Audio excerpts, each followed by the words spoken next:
So, welcome, Rachel. I am so excited to have you on this week's episode. Thank you so much for having me. Of course. So, for the listeners that don't yet know you, don't yet know who you are, what you do, and everything that you're involved in, could you just introduce yourself and give us a little backstory of like how you got started and all of the things that you do? Because literally the list is so long, and it's so incredible. Thank you. So I am a transpersonal psychotherapist and a transformational life coach. I'm also a writer and a professor, and I do voiceovers. I've had a long background in the arts, which is how I originally got started. I actually got started in comedy as a sketch comedy writer and performer. And I was, doing acting in the city, in New York City. So I have a big arts background. I used to write poetry and all that kind of thing. So the arts is really what got me into connecting with other people, which was and is my main purpose, I think, in life is to connect. And but around, I would guess it was about 2012, I launched my life coaching business. And that was wonderful. I really loved doing it. And I really loved helping people. But I found that I wasn't helping people as deeply as I wanted to. So then I went back to school and got my master's in marriage and family therapy, and eventually became a licensed psychotherapist in New York State. So I offer a more well-rounded hence transpersonal therapy for people. And so what is transpersonal therapy might be the question, Yeah. So really, transpersonal therapy is about a holistic approach to mental health. It really incorporates mind, body, and spirit. So human beings are not just their minds, so when we look at therapy, people often think of, well, there's something wrong with me and I got to get it fixed, then I got to go see a therapist. But it's much more than your mind. We're such beautiful, complex beings that there's so much more that we're made of. And so transpersonal psychotherapy really deals with working with the mind, working with your body, doing somatic work, as well as your spirit, and how all three of them have to work in conjunction for you to feel fully whole. Transpersonal psychotherapy has been around since the 1960s.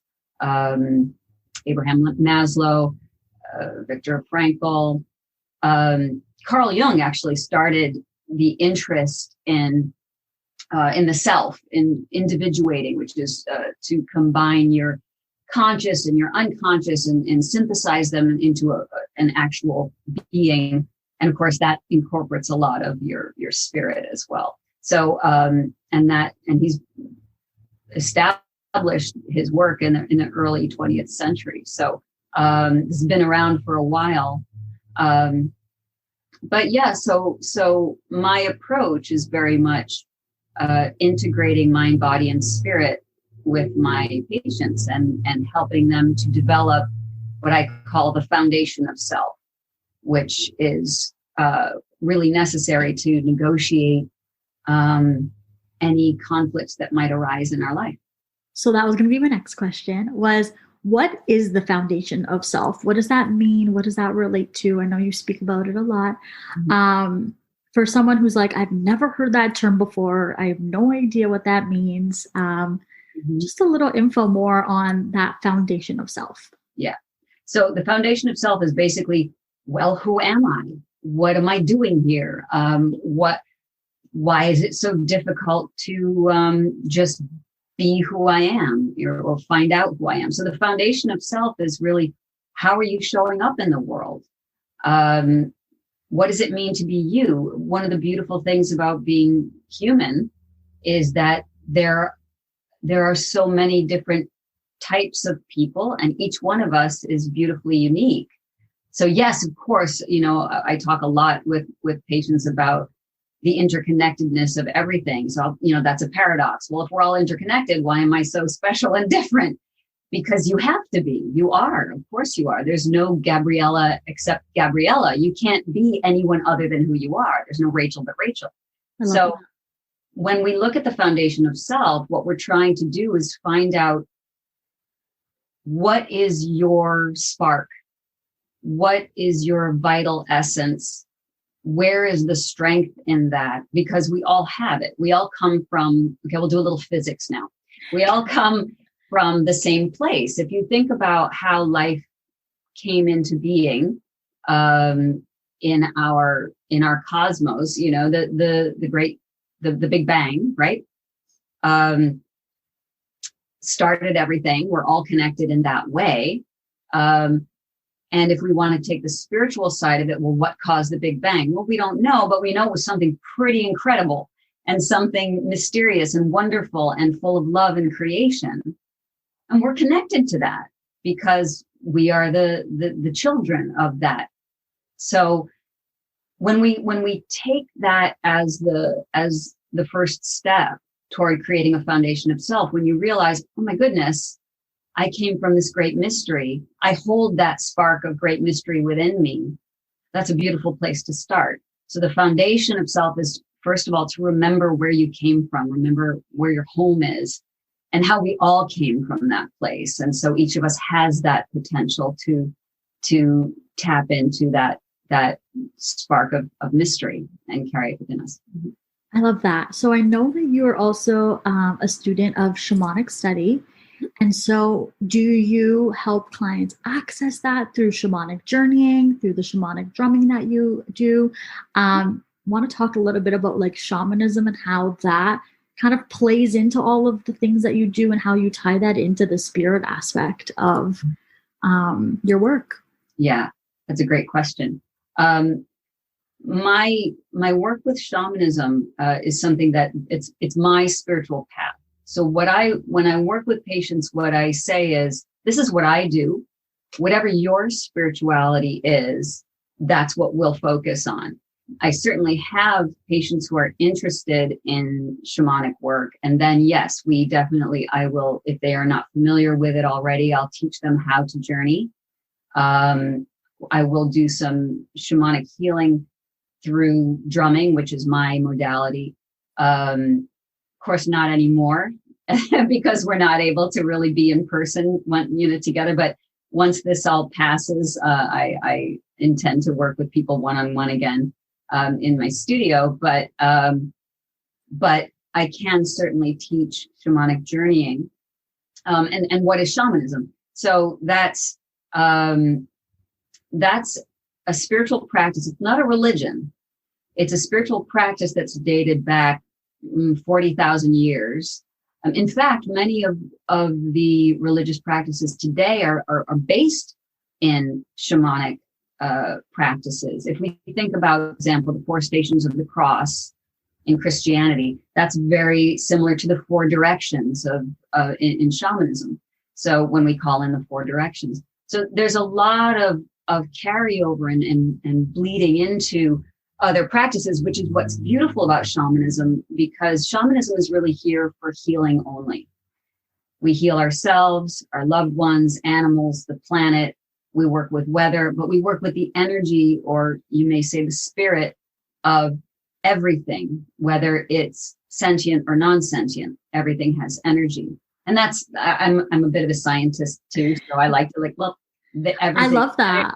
Yeah. So it keeps me from getting too woo-woo. You know what I mean? I mean, we're all about the woo on this podcast. So, I mean, I love having a different approach with this is it, but this is also the scientific that backs it. Because I feel like just having the facts, it makes that magic more magical, if that even makes sense. Well, absolutely. Because, when I say, I was talking with my 10-year-old son about God and religion, and he said, well, science is my religion. And I said, that's beautiful. That's perfect. You know what I mean?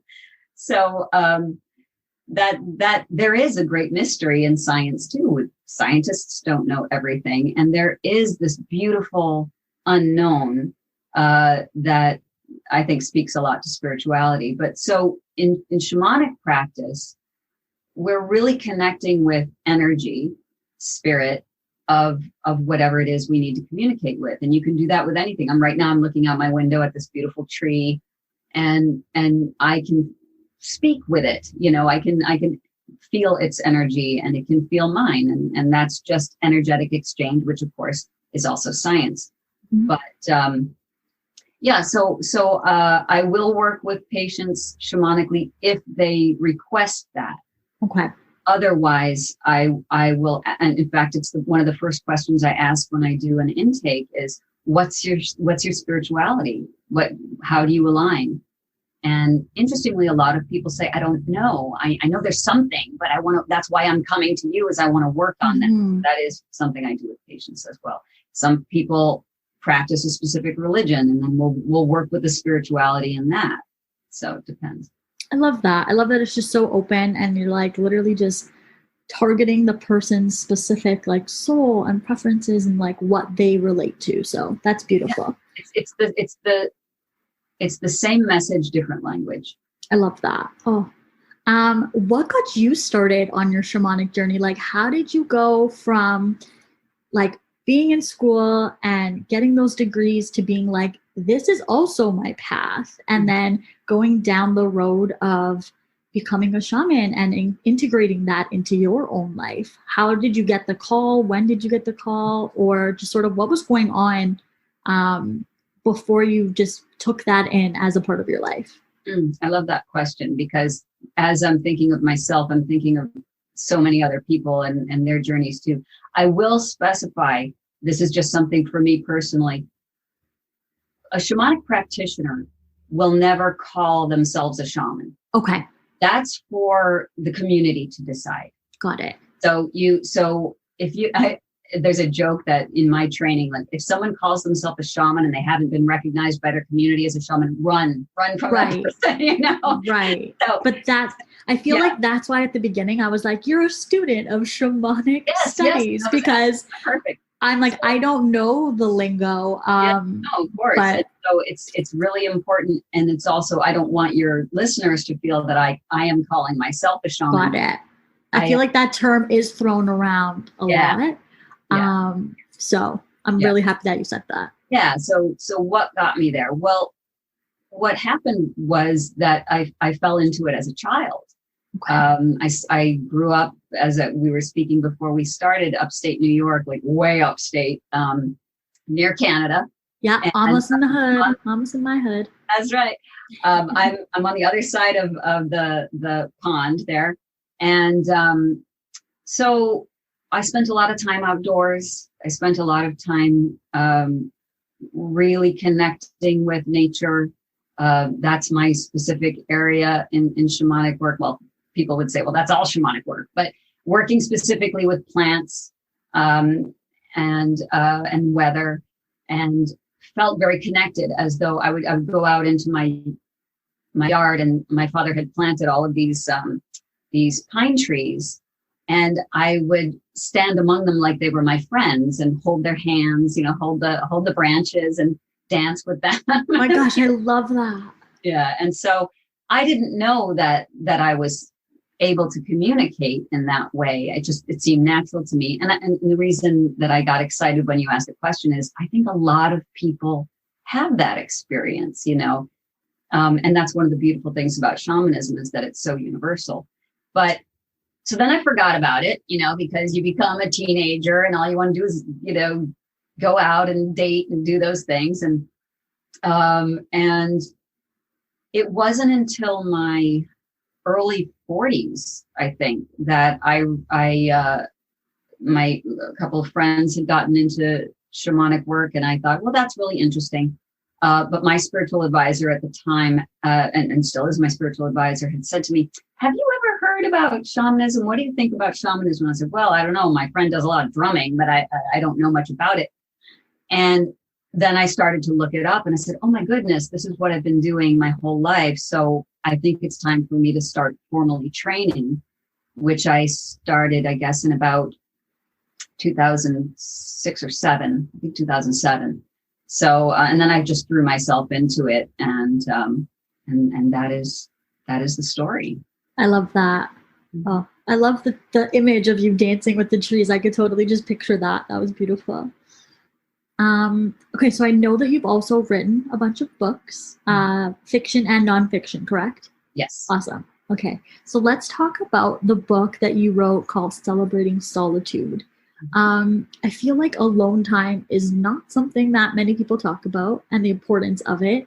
So I'd really just love to hear your take on that, and like what got you to write the book, and just any practices that you speak about, or any tips for anyone that just wants to create a practice of solitude, and like how they can start with that.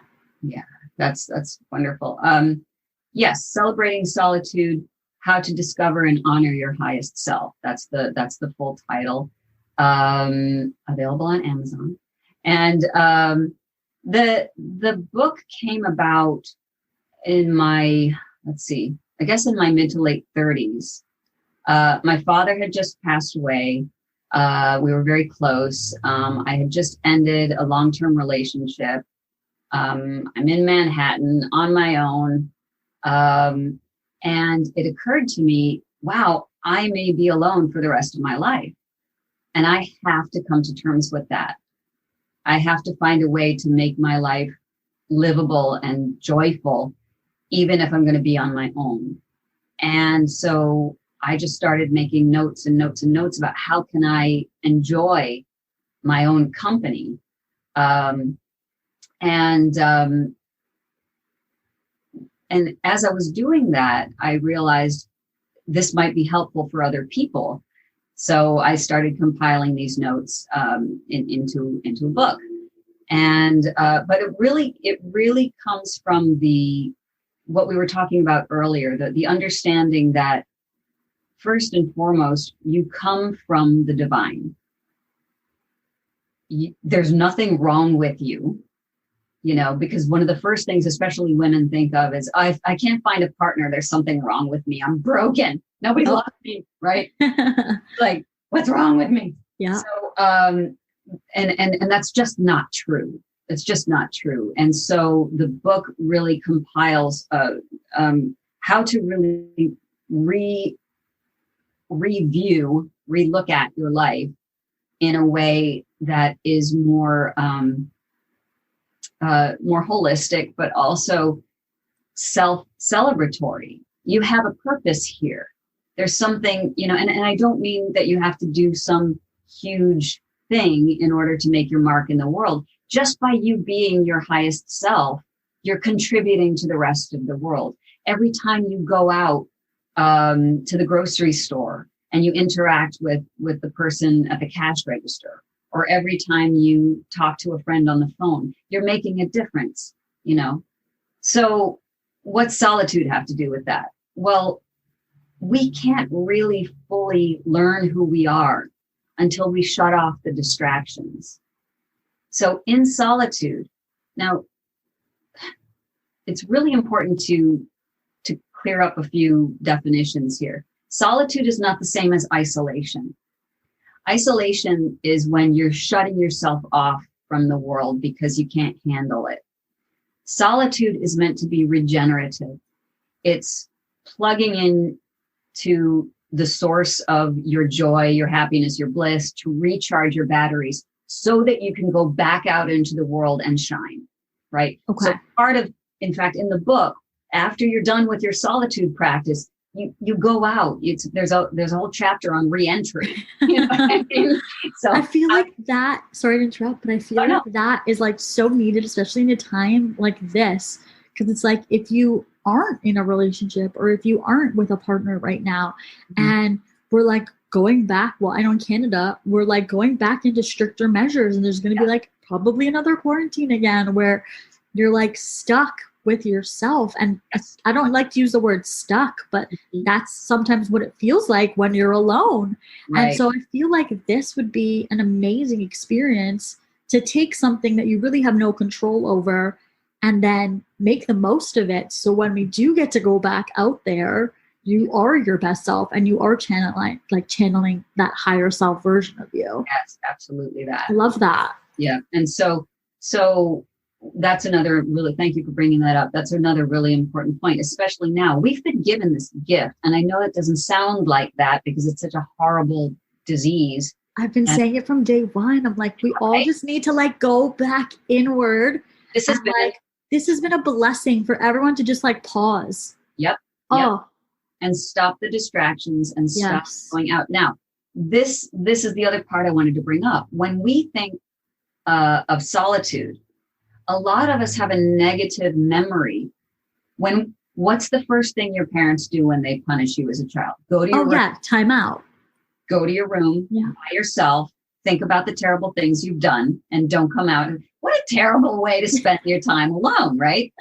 So we need to undo that wounding, and realize that spending time with yourself, developing a relationship with yourself, there's one human being that's going to be with you from the day you're born to the day you die, and that's you. Yes, I've said that so many times. I love that. Very smart woman. So the point is, we have to develop this beautiful relationship with ourselves for a number of reasons, but primarily so that we can negotiate the ups and downs of life with a partner at our side. This is what the solitude practice is about. So what is a solitude practice? That sounds so heavy, right? It can be 2 minutes, 2 hours, 2 days, whatever works for you in your life, but it's a dedicated time for you to do something that gives you joy. That's it. And it's only for you and no one else is involved. So that could be meditation. It could be doing some kind of a craft like knitting. In some cases, it could be reading, but I think reflection is also really important. It could be journaling, doing art of some sort, or even just talking to yourself, which is a favorite pastime of mine. Having a little therapy session with yourself, taking a walk in nature, taking a hot bath. What are some things that recharge you? So it could be anything. And that's the beautiful part of the solitude practice, is that you get to choose what it is. And it'll be different every day, or it won't, depending on how you are.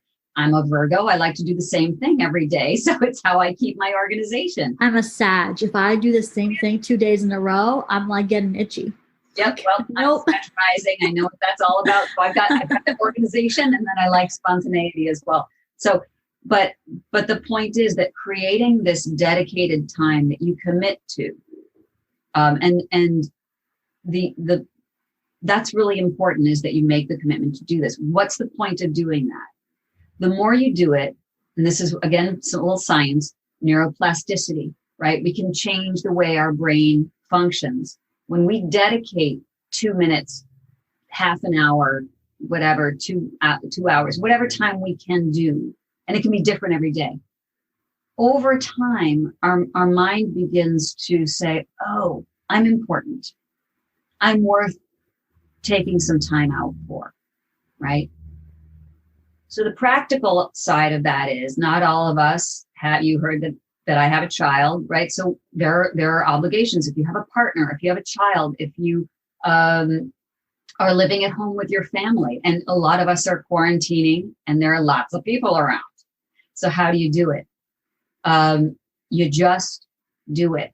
If you have a door to close, you have solitude. That's literally, okay, so I promote this thing called Magical Morning Method. It's one of my courses, and it's all about taking like minimum 10, 15 minutes every morning just for that time for you. Beautiful. And I always say to people, like, even if you have a family, even if you have a kid, wake up 10 minutes earlier, lock yourself in the bathroom. Nobody will bother you when you're in the bathroom, and they don't have to know what you're doing behind that door, but just do it. Because you'll never, like that. I feel like time is a resource that we never get back. Yes. So absolutely. If you're not spending that time nurturing yourself, you can't give your best to other people. So absolutely. I love that. 100%. Something else about that, it's really important too how we approach a solitude practice. If it's something like this sneaky thing that we do, right, that nobody understands, you're still getting it done. But we're going to have shame around it. Right. You're going to have shame around it. And your loved ones and the people in your life are going to be like, oh, she's doing that weird thing, or he's doing that weird thing. So what I suggest for people who have children is to get them involved. Make it very clear. I'm doing my solitude practice. I will be in my room for 10 minutes. Right. I'll be in my room for 15 minutes. Would you like to do one as well? Why don't we do family solitude time? Everybody goes to a different corner of the room. It doesn't always work out that well, but it's an option. And this is true too. And here's me putting the therapist hat on. I love that. If you are a parent or you are a partner of someone, you're modeling for that person what it's like to do self-care. So don't sneak around about it. It's like just to sneak around and just let me get my 10 minutes. Yeah. Let people know what you're doing, because it's putting it out there and it's normalizing how important it is to have a relationship with yourself. I love that so much. Oh, thank you for sharing that. Okay, so did you want to speak about anything else? Is anything else coming up for you right now that you're feeling called to share? This is like your time right now.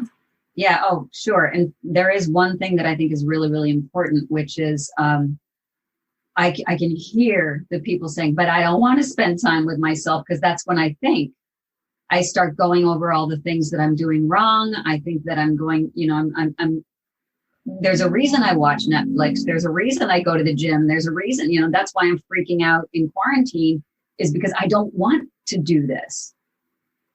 So I'm not going to sugarcoat it and say that some negative or difficult feelings might come up in your solitude practice, or thoughts about yourself that you don't like are going to come up. Of course they are. But why are they coming up? They're coming up because they feel safe. You're giving them a platform. And if we approach everything with love, if we approach self-development or self-care with love, then nothing that comes up in our solitude practice is an enemy to us. So I'll give you an example. If I'm sitting in my meditation and I'm really envious of my neighbor who just got a fancy new car, right? And it's distracting me. And then I'm mad at myself for caring about a possession. Well, this is why I don't meditate. It's much better if I just either go buy myself a car, or I do something else, or I flip around on Facebook or do something like that. When you sit with whatever unpleasant feelings come up, they are like small children that just want your attention. They are yours. We have, one of the things about being fully human that's so wonderful is that we have the full range of emotions and feelings. Even the unpleasant ones are ours. Yeah. And all they want is our attention. So when you sit with uncertainty, which is a huge one right now, we don't know what's going to happen tomorrow. We never do, but especially now. Do you have a job next month? Will the pandemic ever end? Who's going to run America? No one has. Yeah, that loss of control. Right, yeah. So yes, absolute loss of control, which causes anxiety and causes depression. When you sit with the uncertainty and own it and take it in like you would a child having a nightmare, right? And your listeners can't see, I'm hugging myself right now. So when you take a child in who's having a nightmare, when you take the negative feelings and you bring them close to you and say, I see you, I accept you, and we'll get through this together.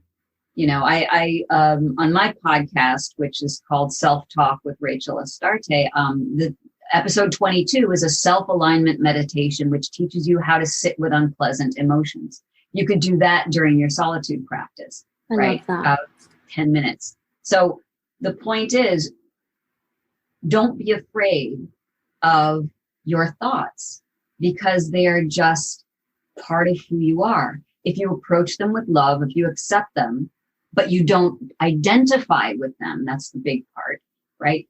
Then you can just let them be and they will pass. So when you hug a child who's having a nightmare, No, you don't tell them, okay, we're going to go get the monsters and dragons or whatever that was in your nightmare. You just say, no, this is really scary. Let me hold you. That's what our negative emotions want from us, just to be held. And then they'll dissipate, and then they'll go off and do whatever they do. I love that. I've never heard it like put that way. So that's beautiful. Thank you for sharing. Absolutely. Okay. So now's your time to kind of just like plug where people can find you, where they can work with you. Definitely reshare the name of your podcast and the name of your book. I will include all the links in the show notes so everyone can just click very easily, but definitely just like where they can find you, where they can work with you, and learn more about all the stuff you talked about today. Yes, thank you. Sure. So my website is rachelastaretherapy.com. So that's where you can read about me. That's where you can book a session or find out anything you want to know. I will point out that apparently in Canada on your phone, you can't do that because the pages are not working. I'm going to work on that. But my phone number is there. And so you can always give me a call. And you can also reach me at rachel@rachelastaretherapy.com. So please feel free to that's pretty much how you would reach out to me anyway. Awesome. Anybody who's interested in booking a session or talking about or answering any questions that I can within reason. My podcast is called Self-Talk with Rachel Astarte, and that is basically what we've been talking about, how to develop that foundation of self. And every topic is about the self in some way. There are some meditations in there. There are some how to work with anxiety, how to work with depression, how to get rid of negative self-talk, things like that. Next year, which is kind of exciting, I'm going to start incorporating interviews like these into my podcast. So until now, it's just been me talking. But what's great about them is that they're sound bites. They're all under 20 minutes. Love it. So people can just pop them in and, while you're brushing your teeth or whatever you need to do. And of course, the book, Celebrating Solitude, How to Discover and Honor Your Highest Self, is available on Amazon in all forms, Kindle and paperback and all that. I think that's the list. Okay. But how to reach me and how to find more of my stuff that's out there in the ether.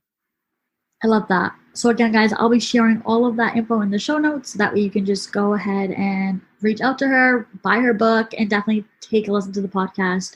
I know that for my meditation later on this afternoon, I'm going to be pulling up that episode that you had talked about. Yeah, that sounds absolutely very exciting. 22, self-alignment meditation. Yeah. I love that. Mm-hmm. Okay. So are you ready for some rapid fire questions? I think I am. Yeah. Okay. So what is a daily practice or ritual that you have to do every single day, no matter where you are, who you're with, you make the time for it? That's a great question. I do physical exercise every morning, but I practice Kundalini yoga. So I do Kundalini yoga and meditation every single morning without fail. I love that. What is something recent that you've manifested? Oh, that's a wonderful one. I was thinking about a friend that I hadn't talked to in a long time. I was in the bathroom. I just got out of the shower and I was thinking about this person really intensely. And at that moment, he WhatsApped me. So I think that counts as manifesting. Yes, 100%. It was very strange. I was just like, whoa, that was fast. I love that. Oh my gosh. And it was lovely. I hadn't talked to him for a bit. I love that. What book are you currently reading? Right now, I am reading,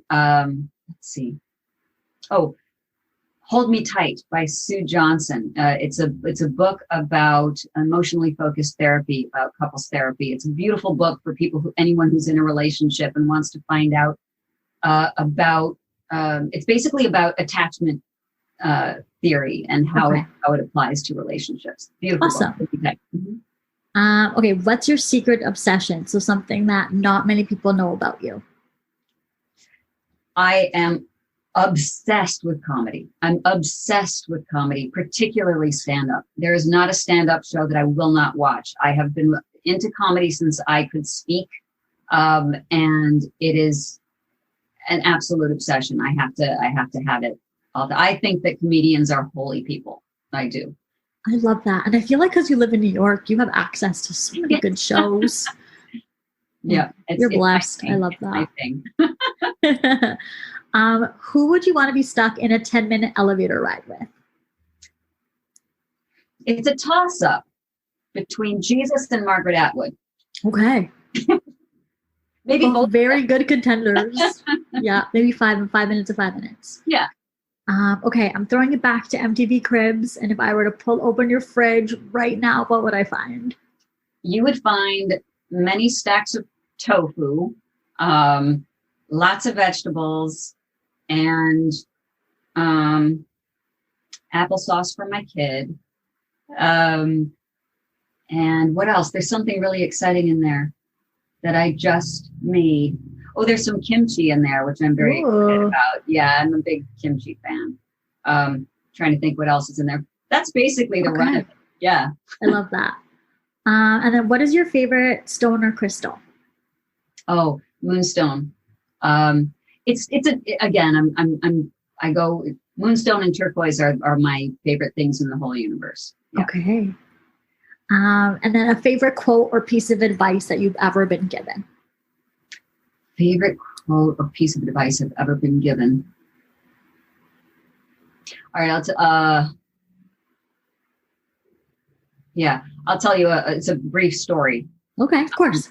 When my father was dying, his student, who is a poet, the poet Li Young Lee, was with us when my father. In fact, my father's death date is actually tomorrow, so this is beautiful to bring his spirit into this. When my father was dying, that was in 2001. Li Young said to me that when his father was dying of cancer, his father said to him, you and I aren't even father and son. In other lifetimes, I might have been your son, or we might not have known each other, or we might have had different relationship entirely. I found this to be a life-changing way to look at relationships, particularly with family, that we are really here as spirits having a human experience, and how lovely it is to look at other human beings as being on their own path, whatever that might be. So the grief I was feeling about losing my father was when I was then able to look at it as spirit looking at spirit, and how we're all going to eventually go back home, and this is my father's journey, and I can sort of, at least for the moment, detach my suffering from his journey. So that idea about all of us sort of being here to learn whatever lessons we need to learn, that was a beautiful teaching for me. I love that so much. I am a past life hypnosis facilitator, so I am a big believer in past lives and just like being with souls on different levels in different lives. Like, I know that people in my family have been my child in a past life, have been a husband or like my wife in a past life. So that's very beautiful that you shared that. Thank you. Absolutely. Thank you. So I would really like to thank you for coming on today's podcast. That was incredible. And you definitely shared a lot of wisdom that I think that all the listeners will get a lot from. So thank you so much. Thank you, Gabriella. It was a real pleasure. And I love that you have this platform. It's a beautiful thing to share with everybody.